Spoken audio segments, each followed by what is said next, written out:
Good afternoon to all of you. Good afternoon. I am Sushil from Communication for Happiness और ये miss Anjali जो Australia देखती है हमारे इंस्टीट्यूट में, और हमारे जो इंस्टीट्यूट्स हैं वो पानीपत और करनाल में हैं।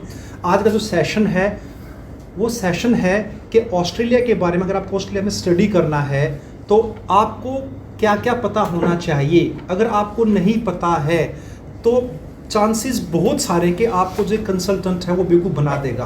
बेवकूफ़ बना के आपसे कैसे पैसे ऐंठ सकता है, चांसेस बहुत ज़्यादा है इस चीज़ के, अगर आपको इन्फॉर्मेशन और अवेयरनेस नहीं है। तो ये जो सेशन है ये अवेयरनेस के बारे में है कि ऑस्ट्रेलिया में जाना है आपको कैसे, बिगनिंग कैसे, कब स्टार्ट करना है, टेस्ट में कितने, जो आप पीटी या आईएलटीएस कोई भी लैंग्वेज प्रोफिशिएंसी टेस्ट देते हो कितना स्कोर होना चाहिए उसमें, स्कोर के बाद क्या क्या डॉक्यूमेंट्स होने चाहिए, और कैसे यूनिवर्सिटी या कॉलेज तो मैं नहीं कहूँगा, चांसेस कम होते हैं वीज़ाज़ के, कैसे यूनिवर्सिटीज़ डिसाइड करनी है, ओके, और कैसे आपकी जो डॉक्यूमेंटेशन है वो कैसे होती है। तो आज का सेशन इस बारे में रहेगा। आपको कोई भी क्वेश्चन है तो आप पूछ सकते हो सेशन के बाद, ओके। और अब मैं चाहूँगा कि Anjali will take the session, and if there is any need of backup I will be there. मैं आपको बताता रहूँगा और अंजलि की भी हेल्प करता रहूँगा, okay. So let's start. Okay, hello everyone, how are you? अगर हम कोई भी वर्क करते हैं तो सबसे पहले हमारे माइंड में ये आता है why this thing. So why choose Australia? First main factor is population is in Australia very low, like 7.6 million per square kilometer. And second thing is crime rate is very low in Australia as compared to other country like in Canada and USA. And the third factor is wage rate is very high as compared to Canada, USA, like $20 per hour. यहाँ पे मैं एक बात add करना चाहूँगा। Australia में एक भी बच्चा ऐसा नहीं जिसने मुझे आज तक ये फ़ोन किया हो, I have send more than 40 students so far, कि सर मेरे को पैसे नहीं, मेरे पास, मैं पैसे कमा नहीं पा रहा हूँ, मेरे को जॉब नहीं मिली। एक भी सिंगल स्टूडेंट आज तक ऐसा नहीं है, और एक भी सिंगल स्टूडेंट ऐसा नहीं है जिसने 6 महीने के बाद घर से पैसे मंगाए हों। ये मेरी गारंटी है। Yes please. Okay. Next main thing is that Australia will provide you pathway for the program. If you score very low in IELTS, like 5.5 in one module, you can go for pathway for 1 year diploma. After that, you will move to the degree. इसमें मैं ये add करना चाहूँगा कि Australia में ऐसा है कि अगर आपके मार्क्स, अगर आपने CBSE से 12th किया है 60% से कम है, हरियाणा बोर्ड से किया है 65 से कम है, अगर तो आप क्या कर सकते हो, आप फिर भी एलिजिबल हो। उसमें क्या करना, आपको पाथवे प्रोग्राम मिलेगा। पाथवे या डिप्लोमा उसको बोलते हैं D2D, डिप्लोमा टू डिग्री। 1 साल डिप्लोमा पढ़ना, फिर आप डिग्री में चले जाएंगे। यही कंडीशन जो लागू होती है ये आपके लैंग्वेज प्रोफिशिएंसी टेस्ट में भी लागू होती है। अगर आपके सपोज करो कि आपके IELTS में कम मार्क्स हैं, PT में कम मार्क्स हैं, तो तभी स्टिल यू कैन अप्लाई। वो आपको इंग्लिश के लिए अलग से एक प्रोग्राम देते हैं, उसका नाम है ELICOS, okay. ELICOS means English intensive course for overseas students, okay. बाहर के बच्चों के लिए इंग्लिश का कोर्स, उसका वो एक्स्ट्रा पैसा लेते हैं। तो अगर आपके स्कोर कई बार कम है, 2 में 5.5 है, एक में 5.5 हैं, ओवरऑल 6 हैं, 12th वाला बच्चा है, तो वो लैंग्वेज के लिए एलिकोस ले सकता है। हर यूनिवर्सिटी एलिकोस नहीं देती, उसकी फ़ीस बहुत हैवी होती है, लगभग $400 एक, मतलब ये लगा के चलो एक घंटे के, वो घंटों के हिसाब से होता है। 20 घंटे का एलिकोस लग गया, 30 घंटे का एलिकोस लग गया। मार्क्स कम है तो मार्क्स के मामले में ऐसे कर सकते हो आप pathway somewhere is equal to diploma, you can say. Yes please. Okay, Australia process क्या रहता है? फर्स्ट ऑफ ऑल आपने 10th की, आफ्टर दैट 12। कई बच्चे क्या होते हैं वो डिप्लोमा भी कर रहे होते हैं, ITI वगैरह, all that. After 12th you just need to clear your IELTS and PT. But without IELTS and PT, you can arrange your offer letter, like conditional offer letter. एक मिनट यहाँ पे मैं और ऐड करना चाहूँगा कि जो बच्चे 12th के बाद ITI डिप्लोमा करते हैं वो डायरेक्ट बैचलर के लिए एप्लीकेशन डाल सकते हैं, 12वीं।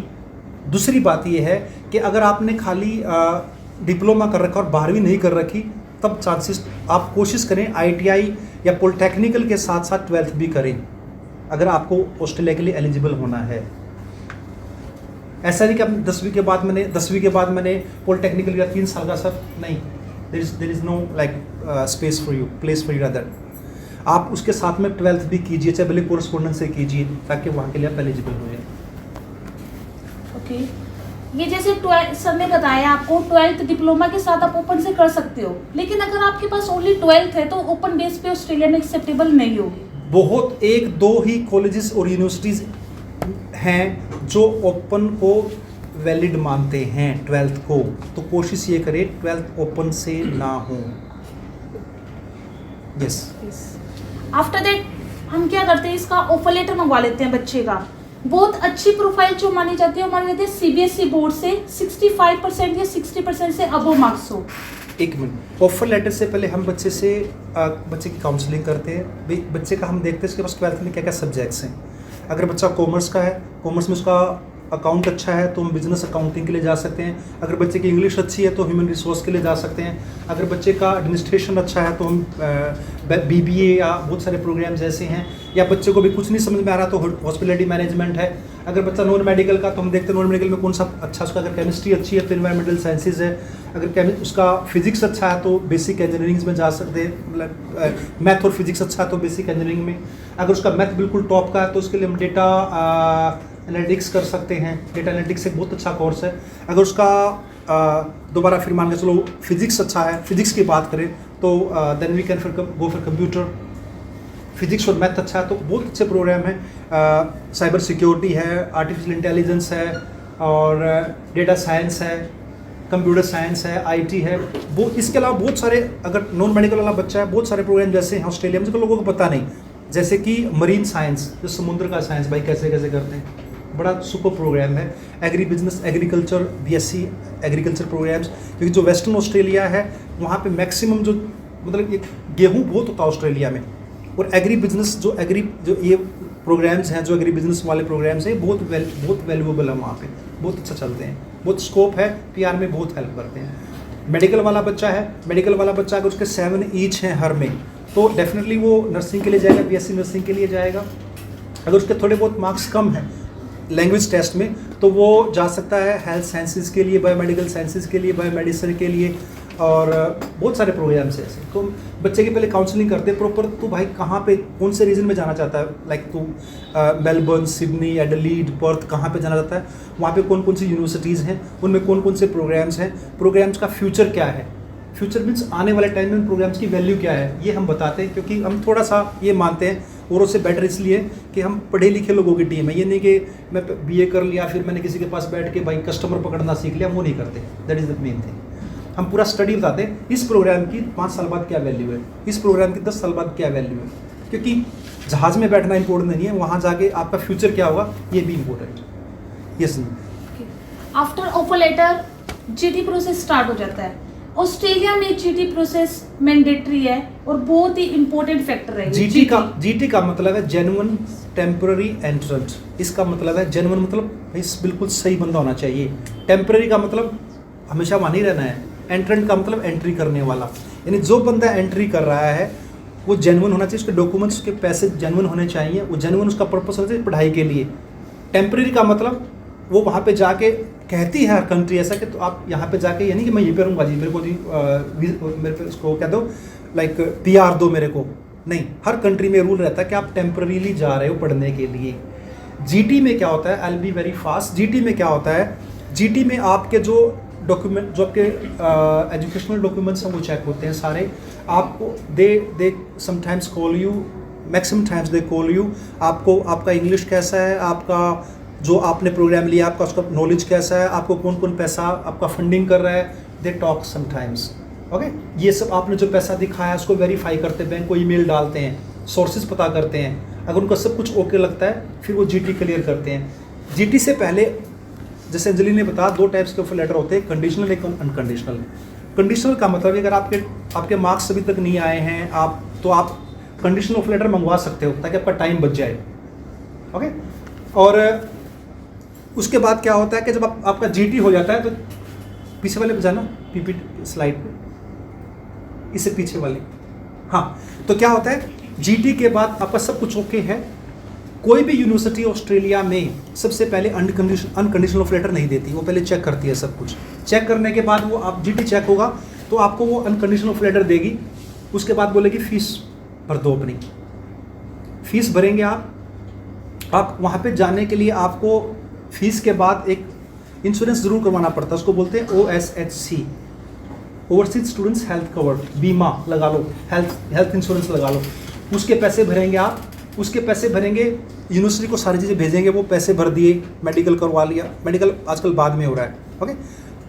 तो आपने हेल्थ वाला डॉक्यूमेंट भेज दिए, फंड वाले डॉक्यूमेंट पहले से यूनिवर्सिटी के, इसके साथ साथ में आपको क्या था, एक SOP होता है, SOP स्टेटमेंट ऑफ पर्पस, जिसमें आप लिखते हो आप क्यों जा रहे हो, आपका बैकग्राउंड क्या है, क्या आपने पढ़ना है, कौन कौन सी यूनिवर्सिटीज़ आपने देखी इससे पहले, उनमें क्या प्रोग्राम्स से सेम प्रोग्राम कौन से हैं, आपने कैसे कंपैरिजन किया, दूसरा कंट्री में क्यों नहीं पढ़ने जा रहे, कौन कौन से स्किल्स आप में इस प्रोग्राम के बाद आएंगे, उन स्किल्स की इंडिया में वैल्यू क्या है, उस स्किल्स की वैल्यू के साथ साथ कौन कौन सी जॉब्स हैं इंडिया में, उनका पैकेज क्या है, इसको बोलते हैं स्टेटमेंट ऑफ पर्पस। ये बहुत ज़रूरी होता है, एम्बेसी इसको ही चेक करती है। तो हम ये सारे डॉक्यूमेंट्स, ये SOP यूनिवर्सिटी पहले ही मांग लेती है, GT में ही मांग लेती है, GT क्लियर होता है जब आप बताइए प्रोग्राम के बारे में क्या पता है आपको, और जब आपका GT क्लियर होता है तो हम आपकी SOP दोबारा फिर यूनिवर्सिटी को नए तरीके से दिखाते हैं, कुछ चेंज अगर वो कहते हैं कुछ चेंज करने के लिए, आपकी फ़ीस भरवाते हैं और आपका हेल्थ इंश्योरेंस होता है। वो होने के बाद फिर क्या होता है कि हमें COE मिलती है, COE is called confirmation of enrolment, यानी भाई इसका हमारी यूनिवर्सिटी ये कहती है हमारी तरफ से सब कुछ पक्का है बंदे का, और भाई आप एम्बेसी में केस लॉन्च कर दो, डाल दो एम्बेसी में केस, आपको COE बोलते हैं। तो COE के बाद हम कहते हैं वीज़ा फाइल होता है, वीज़ा फाइल के बाद एप्लीकेशन लिखा है अंजलि तुमने? हाँ जी, application submitted, application visa file application submitted होता है, उसके बाद फैसला आता है। और यहाँ पे आजकल उल्टा हो रहा है थोड़ा सा, एप्लीकेशन सबमिट होने के बाद आपकी HEP ID बनती है, फिर आपका मेडिकल होता है बाद में, लेकिन वीज़ा डिसाइड होने से पहले मेडिकल आपको करवाना पड़ता है। दिस सिंपल प्रोसेस, ये प्रोसेस रहता है, ठीक है। अब नेक्स्ट मैं थोड़ा सा अंजलि तुम्हें I give you some relaxation, okay. So main जो सिटीज़ हैं सबको पता है, एवरीबॉडी नोज, लाइक सिडनी है, ब्रिस्बेन है, मेलबर्न है, एडिलेड है, पर्थ है, सबको पता है। ऑस्ट्रेलिया की राजधानी कौन सी है किसी को नहीं पता, कैनबरा, ओके। वैसे मैक्सिमम बच्चे कहते हैं मेलबर्न, सिडनी, कैनबरा, ओके, राजधानी कैनबरा है इसकी, okay. Yes, next major intakes जो होते हैं भाई वो फैब होता है और जुलाई अगस्त होता है, जुलाई से मानकर। इसके अलावा बहुत छोटे छोटे इंटेक्स भी होते हैं, लाइक जैसे कि बहुत सारी यूनिवर्सिटीज़ ऐसी जिसमें सितंबर भी है, अक्टूबर भी है, नवंबर भी है। बहुत सारी यूनिवर्सिटीज़ ऐसी जिसमें मई भी है, छोटे मोटे कॉलेजेस होते हैं उसमें तो 2 महीने बाद इंटेक्स होते हैं। तो मेन इंटेक्स जो होता है जब मैक्सिमम प्रोग्राम्स अवेलेबल होते हैं हर कैटेगरी के लिए, ग्रेजुएशन, पोस्ट ग्रेजुएशन के लिए भी, अंडर ग्रेजुएशन के लिए भी, वो फैब और जुलाई होता है, ऐसे मान के चलेंगे। Yes, next, okay. वहाँ पे जो कॉलेजेस हैं वो 3 टाइप्स के होते हैं ऑस्ट्रेलिया में। First one is private college और universities on TAFE, okay. TAFE नहीं आया, पीछे जाना, हटा दिया, कोई बात नहीं, ओके। और टेक्निकल एजुकेशन के लिए होता है टैफे जो होता है, और दूसरा कोई बात नहीं, यूनिवर्सिटीज़ पे आ जाओ, जो प्राइवेट कॉलेज और उसमें आ जाओ, होच नहीं होना, Shanti, okay. So private college, universities, difference क्या है आपको, चाहे आप कॉलेज में पढ़ें चाहे आप यूनिवर्सिटी में पढ़ें, कोई डिफरेंस नहीं है। डिफरेंस ये है कि जो कॉलेजेस होते हैं उनके पास जो इंफ्रास्ट्रक्चर होता है वो छोटा होता है। भाई 10 कमरों में कॉलेज खोल लिया किसी ने, उनके पास लैब मिलेंगी, ना अच्छी फैकल्टी मिलेंगी, ना प्लेसमेंट अच्छा होगा, फीस तो कम होगी, PR में भी इतना हेल्पफुल नहीं होगा। यूनिवर्सिटी का बेनिफिट ये है कि आपको अच्छा लैब्स मिलेंगे, अच्छे प्रोफेसर्स मिलेंगे, अच्छी प्लेसमेंट होगी, this is the benefit. University में फीस बहुत ज़्यादा होती है, ऑलमोस्ट डबल ट्रिपल होती है। यूनिवर्सिटीज़ के वीज़ाज हैं बहुत ज़्यादा आते हैं कंपैरेटिवली कॉलेजेस के, ओके। नेक्स्ट, और मैं बात इसको भी हम नहीं डिस्कस करेंगे क्या कि ये मैं बता चुका हूँ आपको। प्रोग्राम्स, आप हर टाइप का प्रोग्राम मिलेगा आपको, हर चीज़ आपको, बिजनेस मिलेगा आपको, हेल्थ साइंस मिलेगा, मेडिकल साइंस मिलेगा आपको, MBA हर सेक्टर में मिलेगी आपको, मरीन साइंस आपको, बेसिक इंजीनियरिंग आपको, इवेंट मैनेजमेंट, स्पोर्ट्स मैनेजमेंट, कुछ भी लो, हर टाइप का कोर्स अवेलेबल है ऑस्ट्रेलिया में, हर कंट्री में रहता है, ओके। ये पाथवे मैं डिस्कस कर चुका हूँ। नेक्स्ट,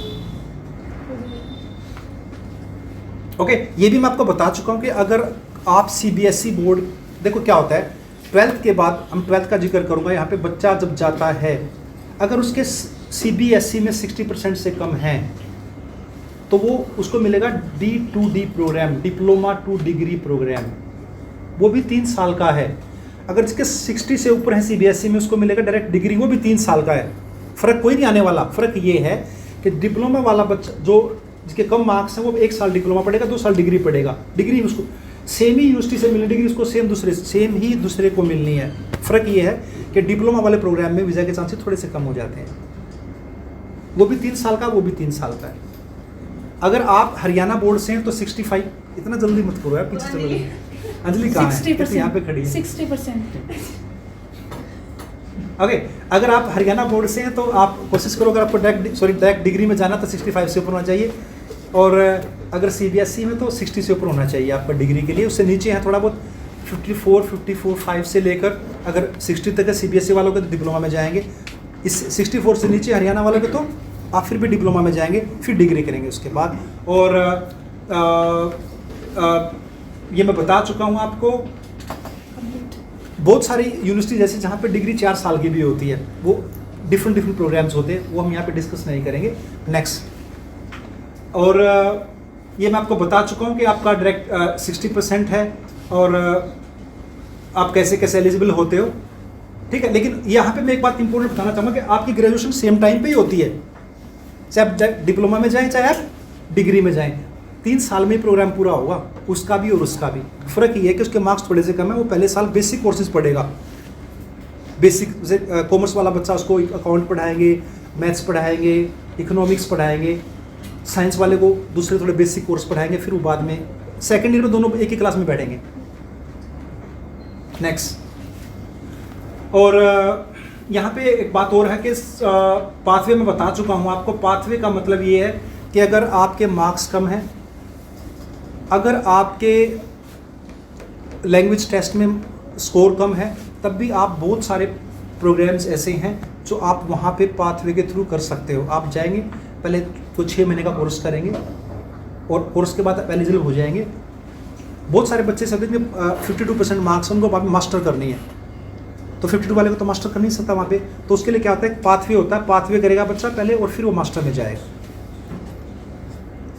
ठीक है। नेक्स्ट, मैंने बताया कि जिसका ये पहले बताया था कि जिसका इंग्लिश में स्कोर कम है, इंग्लिश लैंग्वेज टेस्ट में वो एलिकोस कर सकता है वहाँ पे। और जो एलिकोस है आजकल, वैसे एलिकोस बहुत कम यूनिवर्सिटीज़ देती है, पहले बहुत ज़्यादा था। वो 10 वीक का भी हो सकता है, और जो फीस होती है, मैं पहले 1 घंटा बोल गया, सॉरी, वो वीक किट है, $300 से $400 पर वीक होती है। 400 का मतलब मान के चलो यार, 4 छिका 24 मोटा बड़ा 24,000 रुपये एक हफ्ते की। यहाँ हमारी फ़ीस है 6-7 हज़ार रुपये, तो यहाँ से करो ना, मेहनत लगाओ। वहाँ पे क्या करना, वहाँ पे तो लाखों रुपये ठग लेंगे वो, अगर आपके मार्क्स कम है। नेक्स्ट, और अब जो मेन मैटर है वो है सबसे इम्पोर्टेंट। ये पहले वाली बात है तो दे आर वेरी कॉमन। पैसों वाला मामला। ऑस्ट्रेलिया एक ऐसा कंट्री है कि वहाँ पे जाने के लिए आपको फंड दिखाने पड़ते कि मेरे पास इतने पैसे, यानी एक एवरेज निकालते। कैसे निकालते हैं अंजलि बताएगी। फंड का सारा सिस्टम, ये ध्यान से सुने आप, बीच बीच में मैं भी अंजलि की हेल्प करता रहूँगा। ये अंजलि, फाइनेंस जो आपने इसमें शो करना होता है वो 25 to 30 लाख शो करना होता है। उसमें मेन जो है आप father, mother, real brother, real sister, blood relation. लेकिन वो आपसे एक मिनट अंजलि, वो आपसे बड़े हों, छोटे ना हो। छोटा तो जॉब कर रहा हो। इनका आप 65% दिखा सकते हो और 35% आप अंकल, आंट, मामा, इन सब का दिखा सकते हो। बुआ, मौसी, इन सब का शो कर सकते हो। नहीं, बुआ के लड़के का नहीं दिखा सकते डायरेक्ट। तो इसमें मैं इस बात को थोड़ा सा और आसान लैंग्वेज में समझाऊंगा। जनरली क्या होता है, देखो भाई, कैसे मापते हैं कितने फंड दिखाने हैं, उनका एक तरीका होता है। तरीका ये होता है कि जितनी आपकी फीस है, मान ली सपोज करो आपकी फीस आ गई $25,000, वहाँ पे 1 साल रहने का खर्चा है, जो स्टैंडर्ड लिविंग एक्सपेंसेस हैं, वो है $21,041। ट्रैवल फेयर वो मान के चलते भाई, बंदा एक बार आएगा, टिकट विकेट लेगा तो $1,02,000 उसके जोड़ देते हैं। और इन सबको जोड़ लो, जोड़ के जितना डॉलर का रेट उससे गुना कर लो, 60 का रेट 60 से गुना कर लो, तो कितने बैठ गए? जितने पैसे बैठेंगे उसमें से आपने 6 महीने की फीस पे कर दी, यानी सपोज करो 30 लाख रुपए बैठ गए सारे जोड़ के, और 30 लाख में से आपने 6 लाख फीस पे कर दी, तो आपको 24 लाख रुपए अपने खाते में होने चाहिए। खाते में होने का मतलब है वो आपको दिखाने पड़ेंगे मेरे पास फंड पड़ा हुआ है। इसका दूसरा तरीका ये भी है कि अगर आपके पास, जैसे अंजलि ने बताया कि फंड आपके पास हैं 25, वो 24, 25, 26, वो डिपेंड करता है आपकी फीस कितनी है, उसके अकॉर्डिंग मेजर करते हैं। आपके अकाउंट में अगर अकाउंट पापा मम्मी, मैं थोड़ा देसी भाषा में बोलूँगा ना जल्दी समझ में आए, पापा मम्मी, दादा दादी, नाना नानी, बड़ा भाई बड़ी बहन, ये है ब्लड रिलेशन, इमीडिएट जो आपके रिलेशंस हैं, इनके खाते में 60% पैसा होना चाहिए। अगर आपको 25 लाख दिखाने हैं तो मोटा मोटा मान के चलो 14-15 लाख रुपये खाते में होने चाहिए। इनके अलावा जो नेक्स्ट लेवल पे रिलेशंस आएंगे, जैसे कि बुआ, मामा, चाचा, इनके खाते में हम 25 से 30% यानी 25 लाख का 25 से 30% दिखा सकते हैं, जो कि 7 से 10 लाख रुपये बैठता है। यहाँ पे एक बात ध्यान रखें, जितने भी आपके स्पॉन्सर्स हैं वो सारे नहीं रेड करने, मैक्सिमम 3 बंदे हो सकते हैं, मम्मी पापा हो गए, मामा हो गया। ऐसा नहीं कि भाई मामा भी है, बुआ भी है, ताऊ चाचा सारे हो गए 10 लोग 25 लाख रुपये दिखा रहे हैं, चलेगा। ओके, समझ में आई ये बात आपकी, क्लियर है? नेक्स्ट, अंजलि का पहली टाइम है ये, तो I will help out. Next, okay, अब ये बात इसमें क्या है, अगर ये 25 लाख भाई, अगर आपका जो पैसा है वो सेविंग्स में पड़ा है, सेविंग्स का मतलब एफडी पड़ी है ये, तो वो 3 से ऊपर महीने पुराना होना चाहिए, 3, 4, 5 महीने से। अगर वो 3 महीने से कम है तो यूनिवर्सिटी सोर्स मांग लेती। सोर्स का मतलब पैसा आया कहाँ से, पैसा कैसे कैसे हो सकता है, थोड़ा सा नीचे करना है इसको, हो सकता है नीचे पीपीटी, ओके, कोई बात नहीं। देखो, अगर पैसा खाते में पड़ा है, उसका कोई सोर्स नहीं है, तो कम से कम 3 महीने पुराना होना चाहिए। अगर सोर्स है भाई, ये पैसा आया कहाँ से, लीगल सोर्स है, चाहे वो 1 घंटे पुराना हो, भाई मेरी तो ज़मीन बिकी है, पैसे आ गए, 1 घंटे पुराने भी चलेंगे। मैंने तो अपनी गाड़ी थी 20 लाख की, वो बेच दी, 1 घंटे पुराने भी चलेंगे। मैंने तो भी फसल बेची है, उसका जे फॉर्म होता है, वो पैसे आए भाई, 1 घंटे पुराने भी चलेंगे। प्रॉपर्टी सेल आउट की है, फ्रेश पैसे चलेंगे, कोई पुराने करने की जरूरत नहीं। अगर आपके पास, अगर आप पहले से ही प्लानिंग लेके चलते हो, भी मुझे तो 4 महीने बाद जाना है, तो अपने अकाउंट पैसे डलवाना स्टार्ट करें। लेकिन पैसे कभी भी कोशिश करें कि 50,000 से ज़्यादा ना डलवाएं, एक बार 49, 46 ऐसे करके डलवाएं, ठीक है?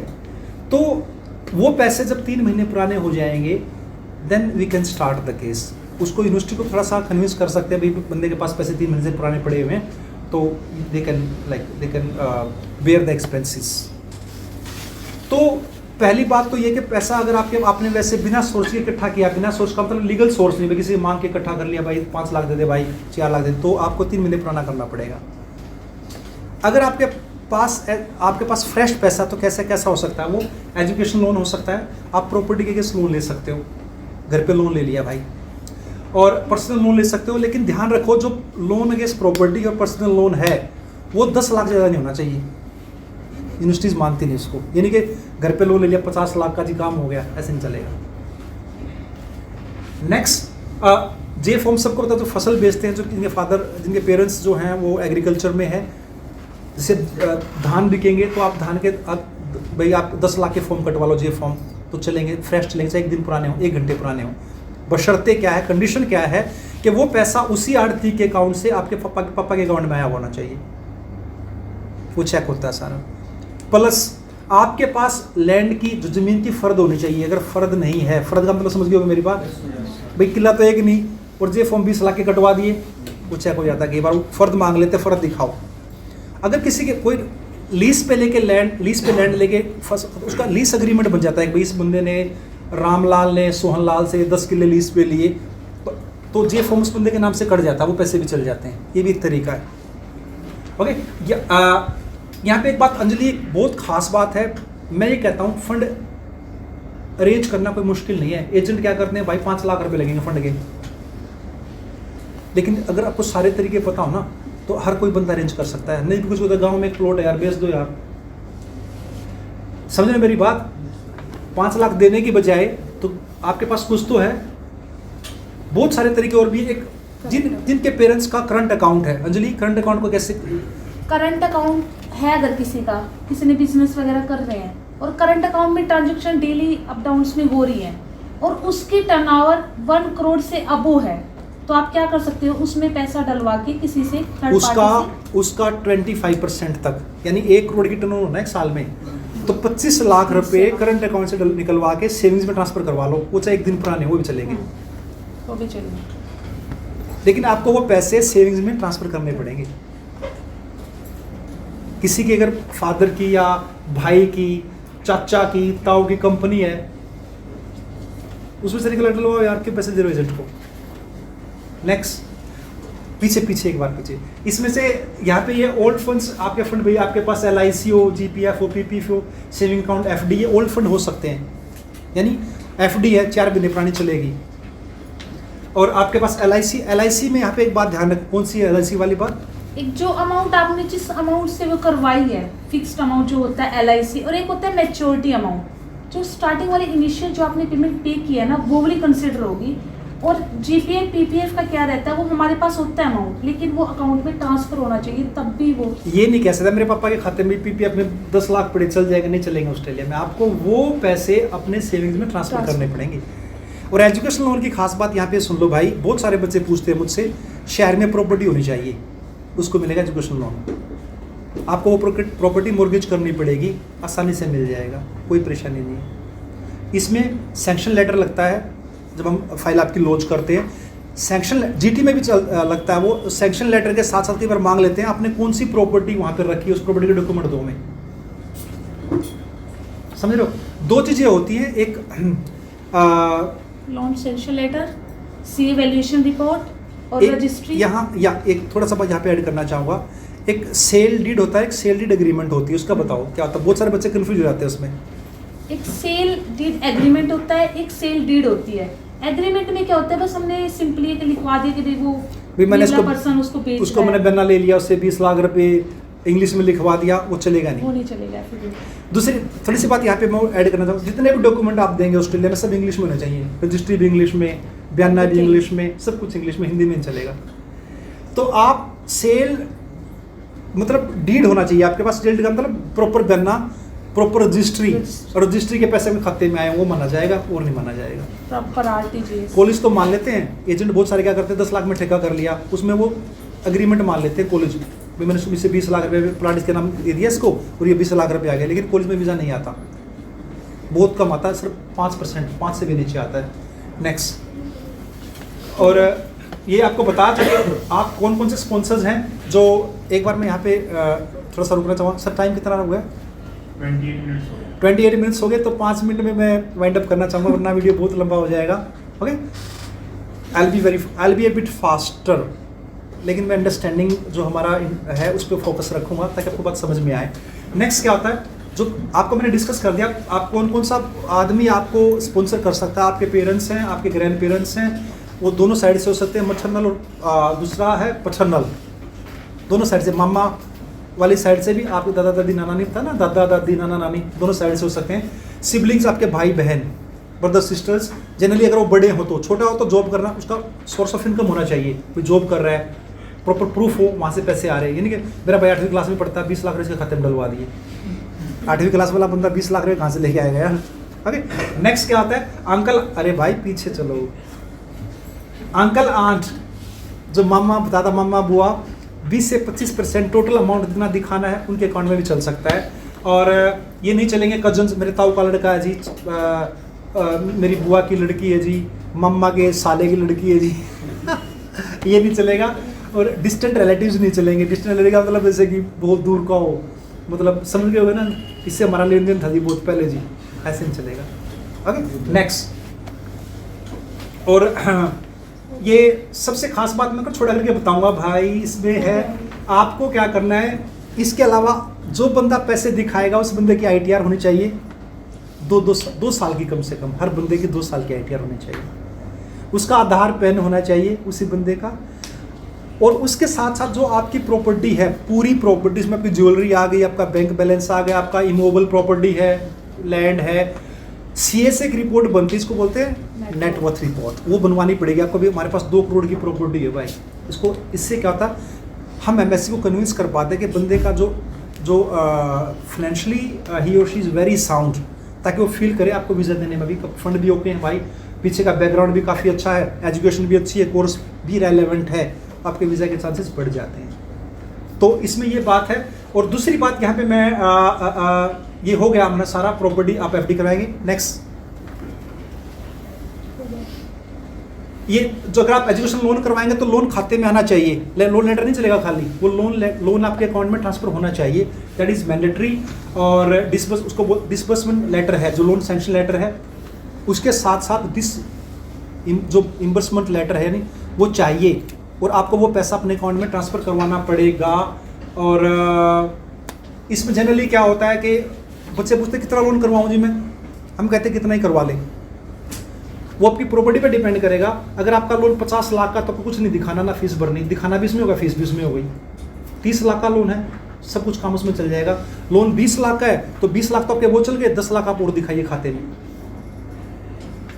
लोन डिपेंड करेगा आपकी प्रॉपर्टी की वैल्यू कितनी है, बैंक उसको कितने पैसे में आंक रहा है, उस पर आपका एजुकेशन लोन मिलेगा। नेक्स्ट, ओके, आप वो मैंने आपको बताया कि जो स्टेटमेंट आपके बैंक की स्टेटमेंट, अगर एफडी है तो एफडी का एक लेटर होता है, बनता है बैंक से, that this guy has got account with us and right now he और she has got this much amount, he और she can use.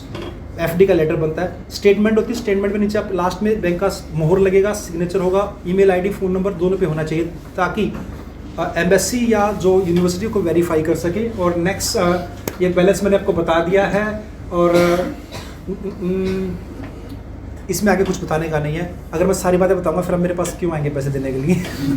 Next, okay, और आप सबसे खास बात ये कि जो आपके फंड्स हैं वो लोकल बैंक्स में ना हो। लोकल बैंक का मतलब गांव में ना हो, डाकखाने में, सोसाइटी में, ग्रामीण बैंक में, इसमें ना वो चलेंगे नहीं भाई। वो पुराने, एक बात यहाँ पे थोड़ा सा लोचा वर्ड सुना सभी, लोचा गड़बड़ी यहाँ पे ये भी है, चल जाएंगे वो, लेकिन आपको वो वहाँ से निकलवा के बैंक में डलवाने पड़ेंगे।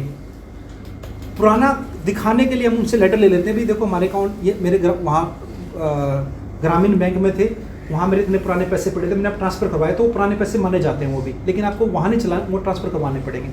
आपके फंड नेशनलाइज बैंक्स में होने चाहिए, चाहे प्राइवेट क्यों ना हो, SBI, Punjab national bank, HDFC, वो चलेंगे, उसमें कोई प्रॉब्लम नहीं है।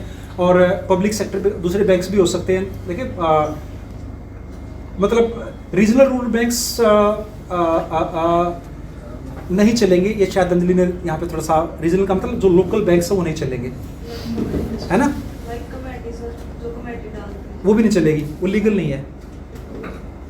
ओके, और ये तो ब्यूटी है कि अंजलि ने गलती कर दी यहाँ पे ना, गलती तो आदमी से ही होती है, नहीं वरना भगवान हो जाते हैं। नेक्स्ट वाला, यस, ठीक है। ये देखो मैंने लिखा, फंड पोस्ट ऑफिस नहीं चलेगा, कोऑपरेटिव बैंक से जो गांव में ग्रामीण बैंक होते हैं, कोऑपरेटिव बैंक का नहीं चलेगा भाई। शेयर म्यूचुअल फंड्स का नहीं चलेगा, मतलब कंफ्यूजिंग रहता है, आपने पैसे लगा रखे, कितने लगा रखे, अब तक कब मैच्योर होंगे, कब घाटा हो जाए, कब फायदा हो जाए, वो नहीं चलेगा। और जो पैसा GPF, EPF और PF में है वो नहीं चलेगा, आपको खाते में डलवाना पड़ेगा तब माना जाएगा। ये नहीं कि खाते में इसमें मेरे PPF में 50 लाख रुपये पड़ा, नहीं, आप उसको अपने सेविंग में ट्रांसफ़र करवाएंगे फिर माना जाएगा। नेक्स्ट, और ये मैं बता चुका हूँ कि जो आपका अंजलि उस साइड देखो जो भी आपको स्पॉन्सर करेगा, हाँ, जो भी आपको स्पॉन्सर करेगा उसकी आईडीज में से ये आईडी हो सकती है, PAN card, passport, election card, Aadhaar card, driving licence, में रिलेशनशिप दिखाने के लिए, और ये दिखाने के लिए बंदा वास्तव में भारत का रहने वाला बोनाफाइड सिटीजन है, भारत बोनाफाइड है इंडिया का। ओके, अगर किसी भी डॉक्यूमेंट में आपके फादर मदर के डॉक्यूमेंट में कोई भी अगर नाम में गलती है, स्पेलिंग मिस्टेक्स हैं या सरनेम में गलती, तो आपको एक एफिडेविट मंगवाना पड़ेगा। वो हम बताते हैं कैसे कैसे बनता है, उसका परफॉर्मा हम देते हैं बच्चे को। नेक्स्ट, और university prefer 3 months old funds like, ये आपको मैं सारा डिस्कस कर चुका हूँ, ठीक है। आप गाड़ी बेच के भी फ्रेश पैसे अरेंज कर सकते हो, आप जे फॉर्म से फ्रेश पैसे अरेंज कर सकते हो, ये मैं सब कुछ बता चुका हूँ आपको। नेक्स्ट, ओके, और ये वाला पार्ट अंजलि डिस्कस करेगी। अंजलि देखिए इस पे, यस, ओके। यूनिवर्सिटीज जनरली क्या होता है कि भाई सोर्स मांग लेती है हमारे फंड्स का, जो 3 months ओल्ड होते हैं ना वैसे मांगती नहीं है जो ऑस्ट्रेलिया। 3 महीने पुराने हैं ना उसका भी भाई पैसे आए कहाँ से? बहुत सारी यूनिवर्सिटीज ऐसी जो मांग लेती है 3 महीने पुराने का भी। सोर्स तो कुछ यूनिवर्सिटीज, यस अंजलि, उसमें है एक है लेट्रो, नेक्स्ट है WSU Western Sydney University, third one है ECU Edith Cowan University. Edith Cowan University वो मांगते हैं जनरली जो D2D प्रोग्राम के लिए जा रहे हैं। तो आप सब अगर लेट्रोप के लिए जाना चाहते हो तो आपके जो 3 महीने पुराने फंड्स है ना, अगर उनका सोर्स है प्रॉपरली तो ही प्रेफर करो, अदरवाइज नहीं। They are very strict in all this things. बहुत सारे बच्चे कहते हैं लटरो में जाना जी, माँ फंड 6 महीने पुराने, 6 महीने के बाद मांग लेती है, कहाँ से आए पैसे? वो बच्चा ला, और ये तो ऐसा करते हैं कि बार लास्ट मोमेंट पे बच्चे को ना धक्का दे देते हैं, भाई नहीं हमारे पास फीस खत्म है, आपका ये नहीं है। ये खासकर लटरो वाले करते हैं।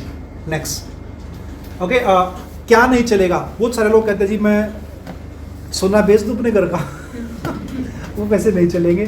दोस्त से उधार ले लूँ, वो नहीं चलेंगे। और अग्रीमेंट जो गन्ने वाला जो सिस्टम है वो नहीं चलेगा। और रिपेइंग लोन वाला भी नहीं चलेगा कि नहीं समझेगा आपके लोन वाला मैंने उधारे लिए थे या लोन, वो सिस्टम नहीं चलेगा कोई भी।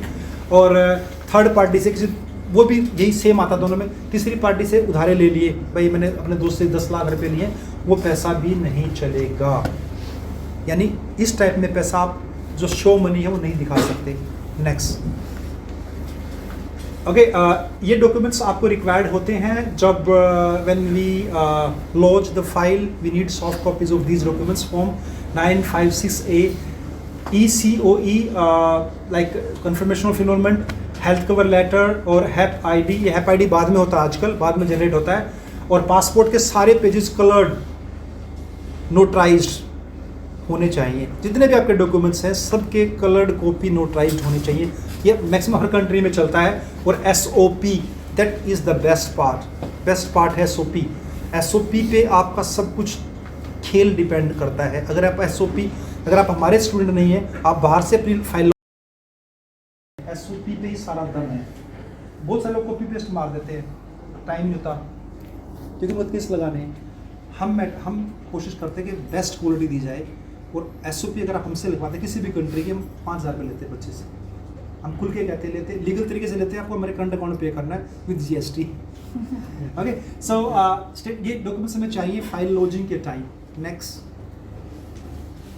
और लिस्ट ऑफ डॉक्यूमेंट्स ये सारा हम कर चुके। फाइनेंशियल डॉक्यूमेंट्स भी आ गया है। ये फैमिली इंफॉर्मेशन शीट है, ट्रैवल हिस्ट्री है। ये छोटी छोटी बातें जब आप हमारे पास आएंगे तो will let you know everything. Next, और वीजा की पेमेंट जब आप सब कुछ आपका डन हो जाएगा, हम आपकी फाइल लॉन्च करेंगे। हम आपसे क्रेडिट कार्ड मांगेंगे। क्रेडिट कार्ड में जो होता है दैट इज़ 620 होता है, $620, जो लगभग 35,000 के आसपास, 36 ना 60 रुपये लगा के चलो 35,000 रुपये रहता है। अगर आपके साथ कोई डिपेंडेंट जा रहा है, एक बंदा स्पाउस वाला जा रहा है आपके साथ, स्पाउस का मतलब हस्बैंड के साथ वाइफ जा रही है, हस्बैंड जा रहा है, तो उसके $460 एक्स्ट्रा लगते हैं। बच्चा जा रहा था 150 एक्स्ट्रा पे करना आपको। ऑस्ट्रेलिया की खास बात है कि यहाँ पे स्पाउस इकट्ठे जा सकते हैं। स्पाउस इकट्ठे का मतलब यार थोड़ा सा गड़बड़ हो गया, हस्बैंड वाइफ भी इकट्ठा जा सकता है। लेकिन अगर स्पाउस 12वीं पास है तो चांसेस कम है। स्पाउस का ग्रेजुएट होना ज़रूरी है। अगर आपका स्पाउस ग्रेजुएट नहीं है तो कोशिश करो आप पहले जाएं, वहाँ जाके अपना कोर्स में इनरोल करें, फिर यू कैन इनवाइट योर आपका जो स्पाउस है, आपका हस्बैंड वाइफ को इनवाइट कर सकते हैं। स्पाउस के फंड कैसे दिखाने हैं? तो जो 25 लाख रुपए दिखाने हैं उसमें 25% और जोड़ लो। अगर आपका स्पाउस साथ में जा रहा है तो 25 का 25% बढ़ाना कितना हो गया? 7 लाख, 6 लाख यार, बीच का लगा लो। तो 25 और 7 32 लाख रुपए दिखाना अगर आपका स्पाउस जा रहा है आपके साथ में। Be clear that if you are taking your spouse with you, you must have marriage certificate, हर हालत में होना चाहिए आपका। और कोशिश करो स्पाउस साथ में जा रहा है तो स्पाउस का सोर्स ऑफ इनकम सॉलिड हो, वो जॉब करता हो, कुछ भी पक्का सोर्स होना चाहिए उसके पास। ऐसा हो कि भाई उसको हम ये कर सकें, एम्बेसी को कन्विंस भी, ये वहाँ पे मुझे मेंटली फाइनेंशियली सपोर्ट करेगा जाके वहाँ पे। अगर कुछ कर ही ना हो खाली और आप पढ़ने जा रहे हो तो वीज़ा नहीं आएगा। Is the thing. नेक्स्ट, और इसके साथ ही thank you in the sense के हमने we have tried our level best to make things clear to you. और मैं बिल्कुल क्लियर हूँ इस मामले में, क्योंकि बचपन से मैं क्लियर रहा हूँ। अगर मैं सारी बातें बताएंगे हम आपको, फिर हमारे पास क्यों आएंगे आप? तो बच्ची कुछ ही बातें हमने रख ली हैं। और if you want to have the best consultation regarding immigration, because ये हमारी और से एक खास बात है, हमारे कोई कंपैरिजन नहीं किसी से। हमसे बहुत लोग अच्छे भी हो सकते हैं और हमारे बराबर के भी हो सकते हैं, नीचे भी हो सकते हैं, लेकिन हमारे पास जो नॉलेज है वो हमने खुद गेन किया है। खुद gain in the sense we don't do those things के भाई हम आपका ये जुगाड़ करवा देंगे, वो करवा देंगे, नहीं। We give you best service. हमेशा यूनिवर्सिटी में आपका फ़ोन नंबर जाएगा, आपका ईमेल आईडी जाएगा, फीस आपको अपने अकाउंट से करवानी है, सब कुछ काम आपको बिल्कुल बिल्कुल ट्रांसपेरेंसी से करते हैं हम, बर्डन नहीं लेते, और ना हम वो कस्टमर्स एक्सेप्ट करते जो बार बार हर चीज़ में ज़्यादा परेशान करते हैं। वी वोंट पीस, और हम हर एक काम पीसफुली करते हैं।